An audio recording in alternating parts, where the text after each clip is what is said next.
प्रशासनाचे आदेशाचे उल्लंघन तसेच अवैध गॅस पुरवठा करणाऱ्या गॅस एजन्सींवर कडक कारवाई करण्यात येणार असल्याची माहिती जिल्हाधिकारी कुमार आशीर्वाद यांनी दिली आहे। जिल्ह्यात पेट्रोल, डिझेल व LPGचा कोणताही तुटवडा नसल्याने नागरिकांनी घाबरून जाण्याची गरज नाही। नागरिकांनी गॅस सिलेंडरसाठी एजन्सी समोर गर्दी न करता ऑनलाईन बुकिंगचा वापर करावा, असे आवाहन प्रशासनाकडून करण्यात आले आहे। माझे आव्हान आहे की आपण पॅनिकमध्ये येऊन घाबरून बुकिंग ॲडव्हान्स बुकिंग करू नका। आता शासनाचा आदेश आहे की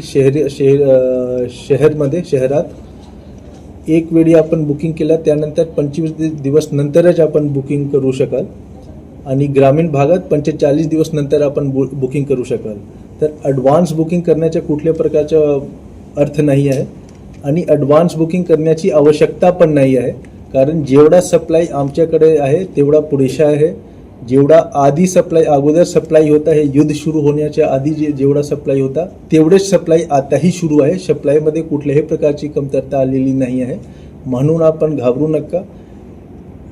जेवढे सिलेंडर्सची आवश्यकता प्रत्येक दिवस पूर्ण जिल्ह्यात शहरी नागरी भाग आणि ग्रामीण भागसाठी लागते तेवढा सप्लाय आमच्याकडे आहे। आपण कृपया कुठल्याही परिस्थितीमध्ये ॲडव्हान्स बुकिंग आणि पॅनिक बुकिंग